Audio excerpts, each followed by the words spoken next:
प्यारे बच्चों, तो आज का हमारा जो लेक्चर है वो इंट्रा वाले बच्चों के लिए है, जिसमें हम लोग पढ़ रहे थे अपना हेलो एल्केन्स और हेलो एरीन्स। तो बेटा मेरे हेलो एल्केन्स के मेरे मेथड ऑफ प्रिपरेशन चल रहे थे और एक दो मेथड बेटा इसमें और इम्पोर्टेंट बचे। उसके बाद में इसकी फिजिकल प्रॉपर्टी, तो मैं आता हूँ अपनी केमिकल प्रॉपर्टीज में। तो बेटा हेलो एल्केन्स को बनाने के लिए मेरे पास एक बहुत इंपॉर्टेंट मेथड है,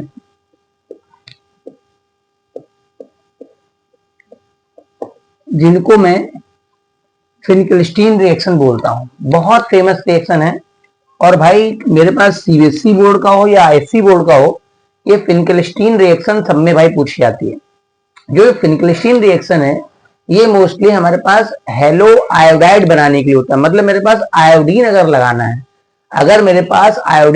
है, तो उसके लिए हम इसका इस्तेमाल करते हैं। मतलब हम लोग यहाँ पर अपना कोई भी एल्किल हैलाइड पहले से ही लेके चलते हैं। मतलब हम लोग यहाँ पर एल्किल हैलाइड से बनाते हैं एल्किल हैलाइड, मगर जो पहले वाला होगा वो मोस्टली या तो एल्किल क्लोराइड होगा या एल्किल ब्रोमाइड होगा और उसमें हम लगाएंगे आयोडीन। ठीक है, आरएक्स में मोस्टली एक्स यहाँ पर हम या तो Cl लेंगे या तो बच्चा हम यहाँ पर Br लेंगे। ठीक है, और रिएक्शन कराएंगे बच्चा सोडियम आयोडाइड के साथ in presence of acetone solvent. ठीक है, सॉल्वेंट यहाँ पर एसीटोन लेना है, मतलब मोस्टली जो SN2 को ये प्रेफर करेगा। ठीक है ना। अब यहाँ पर है क्या, जो बच्चा I- होता है ना, ये जो I- है ये काफी बढ़िया न्यूक्लियोफाइल होता है। ठीक है ना। तो यहाँ पर ये जो X इलेक्ट्रॉन विड्रॉ कर रहा होगा, यहाँ निगेटिव आएगा, यहाँ पॉजिटिव। तो ये अच्छा न्यूक्लियोफाइल होने की वजह से ये बेटा यहाँ अटैक कर देगा और X को बाहर कर देगा। मतलब यहाँ पर फाइनली मेरा Ri बन जाएगा और NaX बाहर निकल जाएगा। फॉर एग्जाम्पल मैंने ले लिया CH3CH2Cl, ये बच्चा इथाइल क्लोराइड हो गया।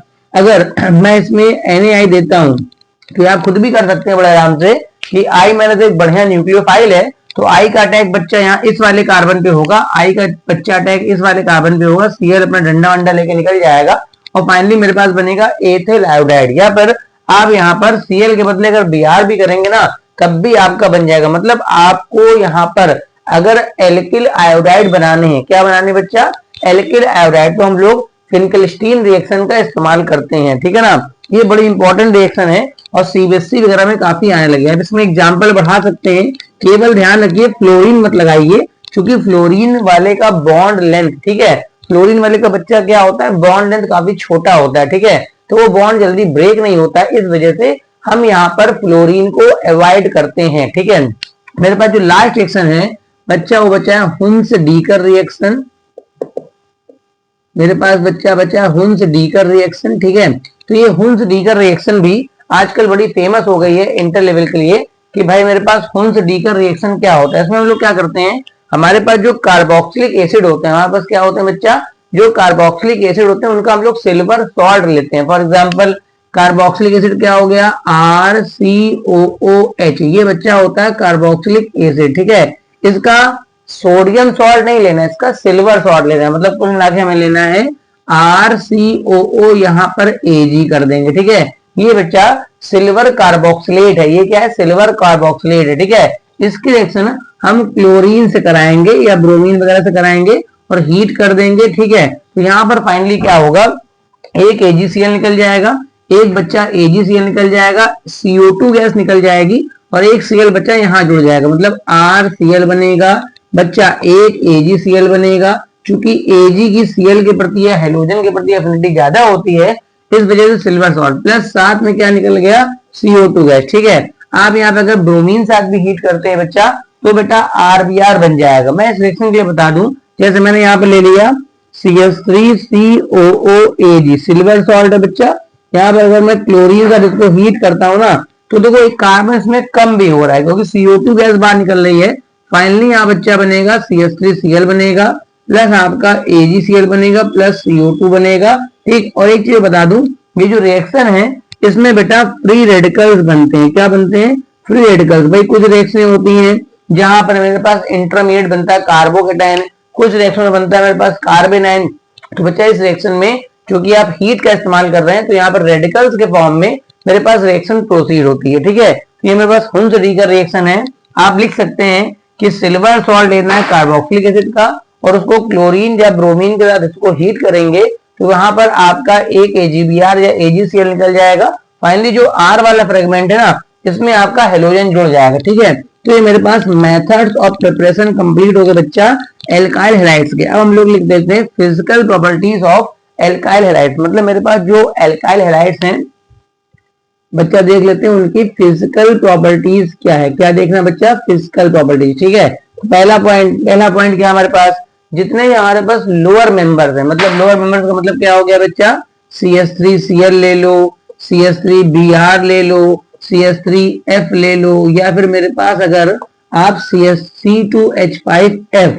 C2H5F या C2H5Cl तक भी लेते हैं ना बेटा, Br मत करना यहाँ पर। तो ये जितने भी होते हैं सब बच्चा गैसियस फॉर्म में होते हैं। ये जितने हैं लोअर मेंबर्स हैं, देखो एक कार्बन वाले में तो आप कोई भी ले लो, एक कार्बन वाले में तो आप चाहे Cl लगाओ, चाहे Br, चाहे F, चाहे I, सबके सब गैस फॉर्म में होते हैं। मगर अगर आपको दो कार्बन के लेने हैं तो वहां पर या तो आप F लगाएंगे या Cl लगाएंगे, तो वो जो बच्चा होता है वो हमारे पास जितने हैं सब गैस फॉर्म में। इसके बाद जितने भी हायर वाले हैं वो मोस्टली आपके लिक्विड फॉर्म में होते हैं। ये जितने मेरे पास लोअर मेंबर्स हैं बच्चा, ये सब गैस के फॉर्म में होते हैं। दूसरा मेरे पास जो है ये हमारे पास पोलर कंपाउंड होते हैं। कैसे होते हैं बच्चा?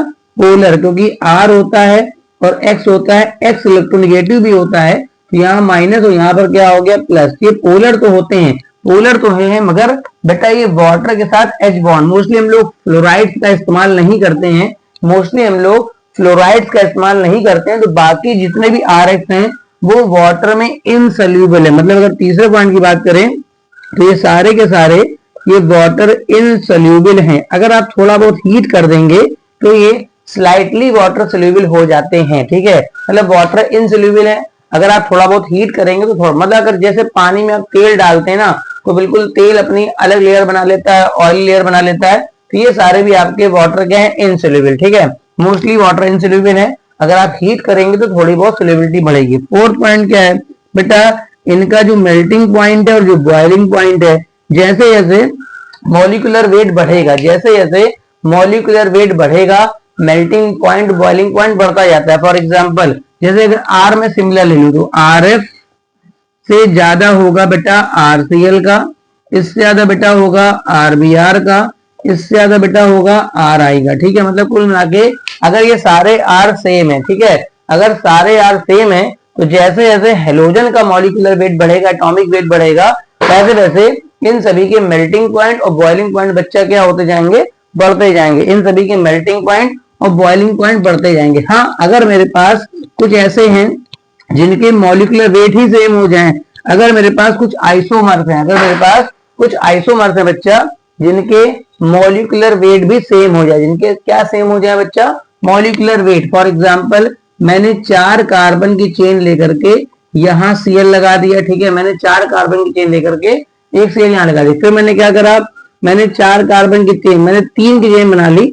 और एक कार्बन यहाँ रख लिया, फिर Cl मैंने यहाँ रख लिया। ठीक है, एक तो ये दो है। अब बताओ ये पहला मॉलिक्यूल है, ये दूसरा मॉलिक्यूल। ठीक है, अब कोई पूछ रहा है इन दोनों में, कि इन दोनों में मेरे पास किसका, या फिर मैंने एक ऐसा बना लिया, एक ऐसा बना लेता हूँ, C पे तीनों C कर लेता हूँ और यहाँ Cl 3 ले लेता हूँ। ठीक है, अब बताइए यहाँ पर 4 कार्बन स्टेट के हैं, यहाँ 4 कार्बन नहीं 3 स्टेट के हैं, यहाँ तो बिल्कुल एक ही पे सब लग गए। ठीक है, तो यहाँ पर अगर आप देखेंगे ध्यान से तो देखो इन तीनों में अगर बॉइलिंग पॉइंट का ऑर्डर पूछेगा, किसका ऑर्डर पूछेगा बच्चा, बॉइलिंग पॉइंट का, तो पहली बात तो तीनों के जो मॉलिक्यूलर वेट आएंगे वो सिमिलर आएंगे। तीनों के मॉलिक्यूलर वेट क्या आएंगे बच्चा, सिमिलर आएंगे। इसमें भी कितने कार्बन है, 4, उसमें भी कितने कार्बन है, 4, यहाँ पे भी कितने कार्बन है, 4। ठीक है, सब में 4-4 कार्बन है। ठीक है, मगर जिसमें ध्यान रखेंगे ब्रांचिंग बढ़ती जाएगी, जिस वाले एल्काइल हैलाइड्स में, बेटा ये कॉन्सेप्ट सब जगह लगता है, केवल यहीं के लिए नहीं है, जिसमें बच्चा ब्रांचिंग बढ़ती जाएगी, जिसमें बच्चा क्या बढ़ती जाएगी, ब्रांचिंग बढ़ती जाएगी। ठीक है, जैसे यहाँ देखिए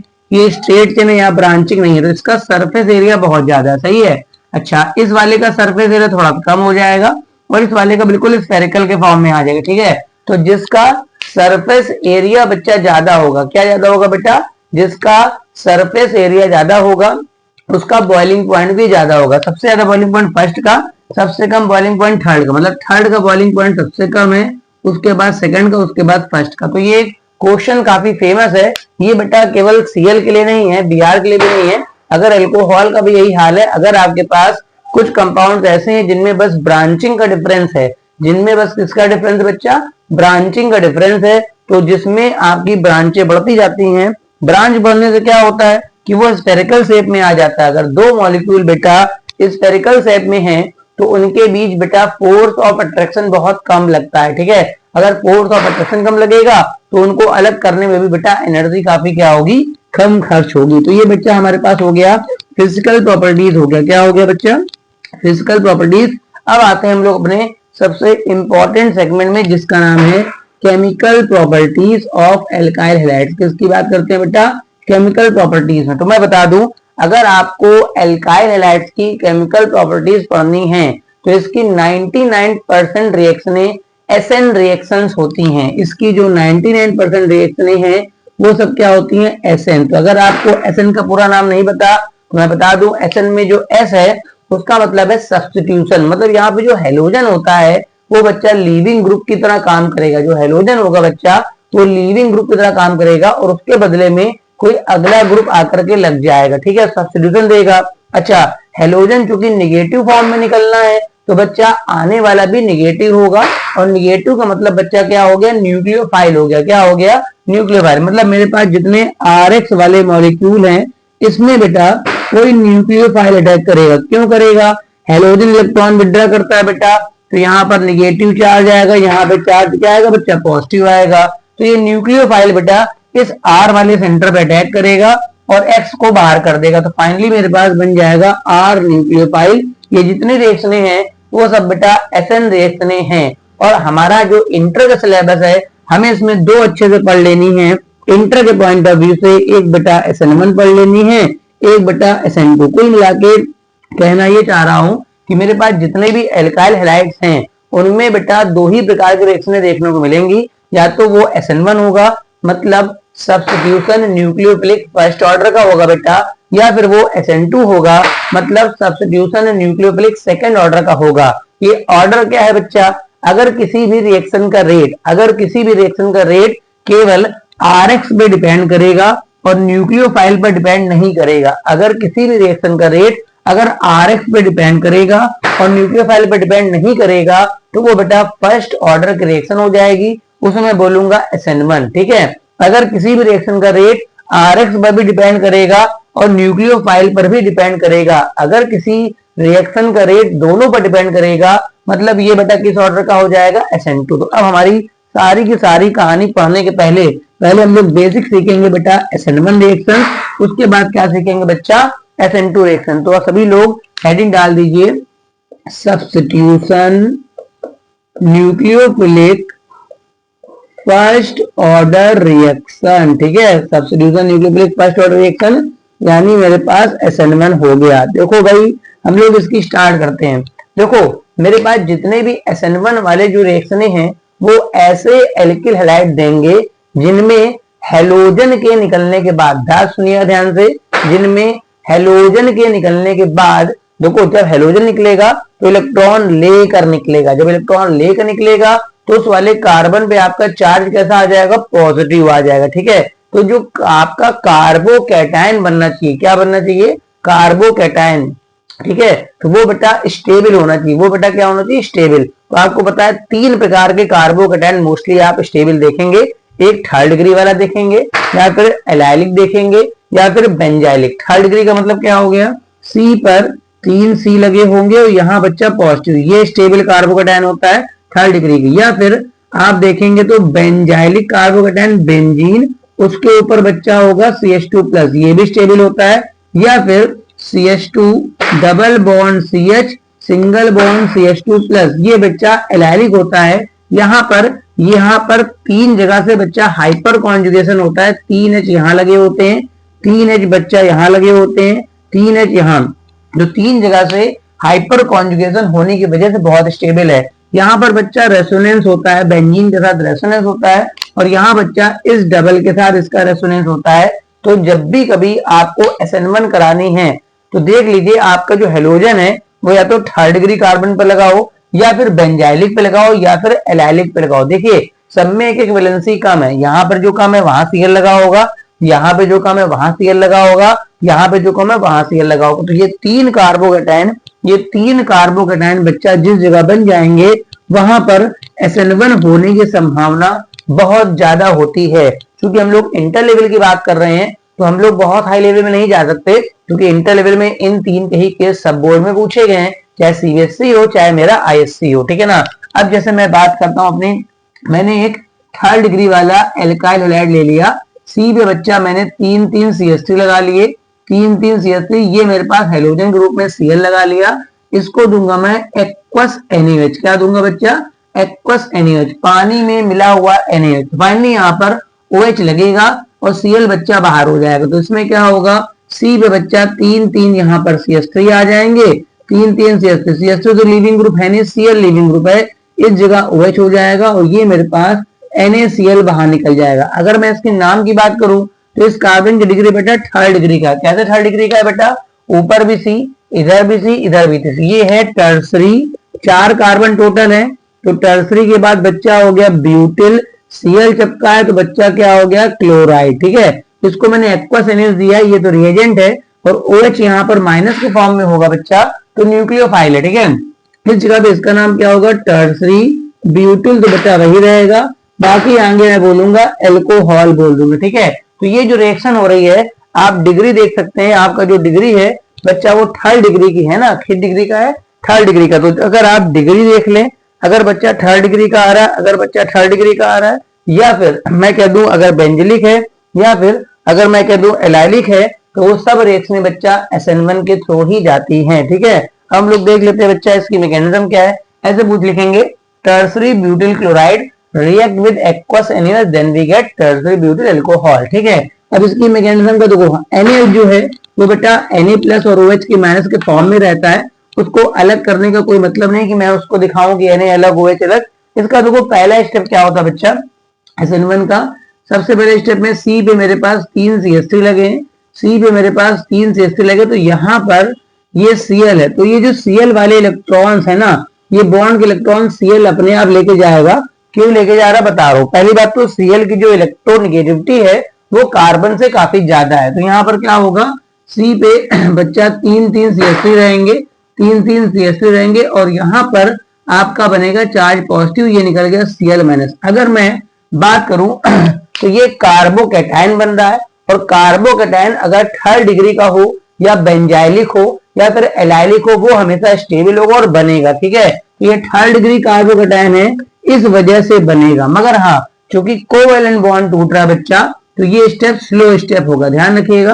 कोवेलेंट बॉन्ड एक मजबूत बॉन्ड होता है, उसके तोड़ने में हमेशा एनर्जी खर्च होती है। क्या खर्च होती है बच्चा, एनर्जी। तो ये स्टेप स्लो स्टेप होगा। अच्छा, ये जो कार्बन है, अगर आप इसका निकालें हाइब्रिडाइजेशन, तो निकालना आता होगा आपको, नहीं आता तो आप मेरे और वीडियो देखे जा करके। तो यहाँ पर 3 सिग्मा है, तो ये बच्चा sp2 है। क्या है बच्चा, sp2। तो अगर किसी कार्बन पे sp2 हाइब्रिडाइजेशन है बेटा, तो उसकी ज्योमेट्री ट्राइगोनल प्लेनर होगी, और sp2 का मतलब हो गया बच्चा एक p प्लेन के परपेंडिकुलर होगा, जो कि अनहाइब्रिड होगा।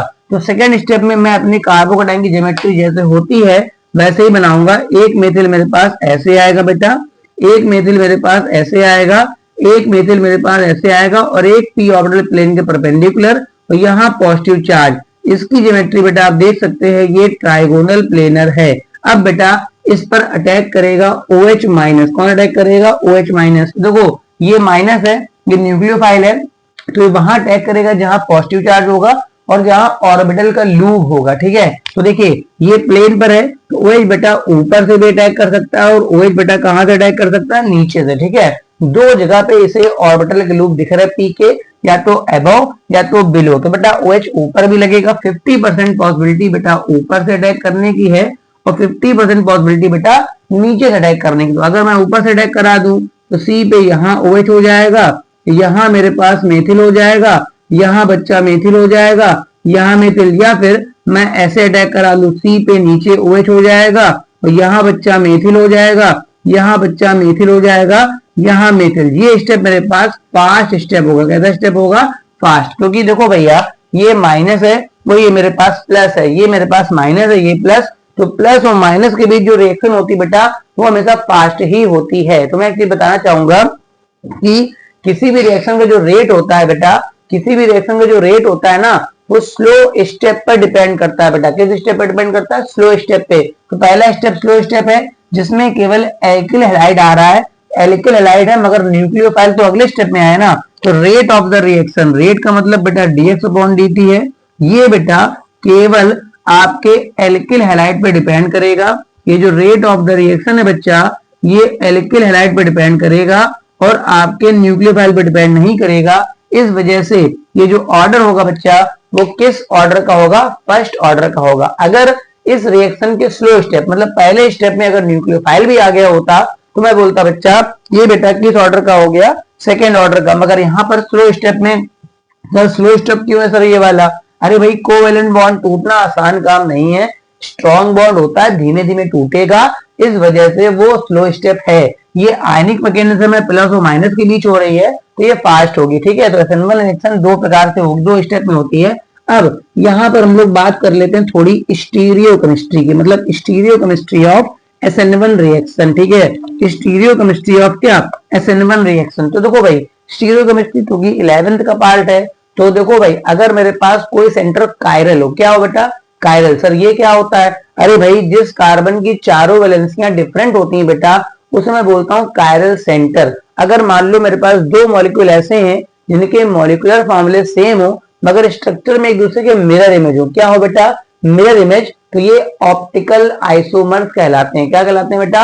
Optical isomers. इसमें से एक अगर क्लॉकवाइज लाइट घुमाएगा तो दूसरा बेटा कैसा घुमाएगा? Anti clockwise. ठीक है, तो मैं थोड़ा सा स्टीरियो का बात बताता हूँ कि अगर मैं चारों कार्बन डिफरेंट कर लेता हूं, जैसे यहाँ मेथिल कर लिया मैंने, यहाँ बच्चा मैंने एथिल कर लिया, यहाँ बच्चा मैंने प्रोपिल कर लिया, तो यहाँ Cl, और अब मैं इसको देता हूं एक्वस NaOH। ठीक है, अब देखिए ध्यान से देखिएगा, ये सेंटर कायरल हो गया, मतलब ये लाइट घुमा रहा होगा, ये या तो लाइट क्लॉकवाइज घुमा रहा होगा या तो एंटी क्लॉकवाइज, किसी एक तरीके से ही लाइट घुमाएगा। ठीक है, अगर मैं इसकी मैकेनिज्म लिखूंगा तो पहले स्टेप पे क्या होगा? ये Cl बाहर निकलेगा, तो C पर बच्चा यहाँ मेरे पास मेथिल हो गया, C पर बच्चा यहाँ मेरे पास एथिल हो गया, C पर बच्चा यहाँ मेरे पास प्रोपिल हो गया, और ये बन गया मेरे पास थर्ड डिग्री कार्बोकेटायन। आपको Cl नेगेटिव दिखाना हो दिखा दे। ये भी बेटा sp2 हाइब्रिडाइज होगा, तो C पर बच्चा इधर मेरे पास मेथिल हो गया, C पर बच्चा इधर मेरे पास एथिल हो गया,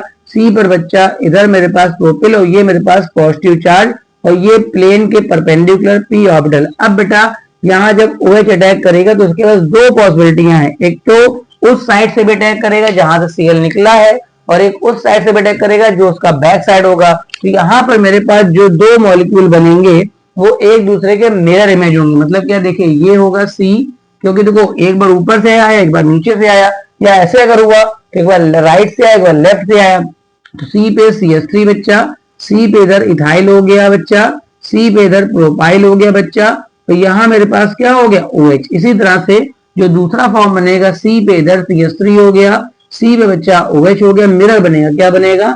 मिरर C2H5, और नीचे प्रोपाइल। तो जो मिरर हो गया इसमें से एक D फॉर्म होगा तो एक क्या बनेगा बच्चा? L form. मतलब एक बनेगा D तो एक क्या बनेगा? L। मतलब यहाँ पर D और L का मिक्सचर बनेगा। अगर आप D लेके चलेंगे तब भी D प्लस L आएगा, अगर आप L फॉर्म लेके चलेंगे मतलब एंटी क्लॉकवाइज जो घुमाता है तब भी D प्लस L आएगा। मतलब इन दोनों का बेटा, इन दोनों का क्या बनेगा? मिक्सचर बनेगा। क्या बनेगा? मिक्सचर। तो अगर आपको नहीं पता तो मैं बता दूं कि D और L का अगर इक्विमोलर मिक्सचर बन रहा है, ठीक है, अगर बच्चा D और L का इक्विमोलर मिक्सचर बन रहा है तो इसे बेटा हम लोग रेसमिक मिक्सचर बोलते हैं। क्या बोलते हैं बेटा? रेसमिक मिक्सचर बोलते हैं। मतलब ओवरऑल ये लाइट को नहीं घुमाएगा क्योंकि इसमें 50% D होगा और 50% क्या होगा? L। मतलब जितना ये क्लॉक करेगा उतना ही ये एंटी क्लॉक कर देगा। ये कुछ बातें थी जो SN1 को लेकर के थी। अब नेक्स्ट टर्न पे हम लोग चालू करेंगे अपना SN2, और मेरे पास एल्किल हैलाइड की जितनी मैकेनिज्म है उनको एक ही चार्ट में लगभग कंप्लीट करने की कोशिश करेंगे। एक दो रिएक्शन है जो अलग से बतानी पड़ेंगी, जैसे मेरे पास बोल्ट रिएक्शन हो गया, ये सब कुछ एक दो अलग टाइप के रिएक्शन हो गए, ठीक है, विलियमसन सिंथेसिस हो गया, एक दो रिएक्शन में थोड़ा सा अलग से देखना पड़ेगा। बाकी लगभग अधिकांश रिएक्शन जो है वो या तो SN1 के थ्रू जाएंगी, हाँ अगर हायर डिग्री का होगा, बेंजाइलिक होगा, एलाइलिक होगा तो SN1 से जाएगा। थैंक यू, आपने मेरा लेक्चर देखा है, धन्यवाद। अगर आपको लेक्चर पसंद आया हो तो लाइक कर दीजिए, कमेंट कर दीजिए, और अगर शेयर करना है तो शेयर भी कर दीजिए। Thank you for watching.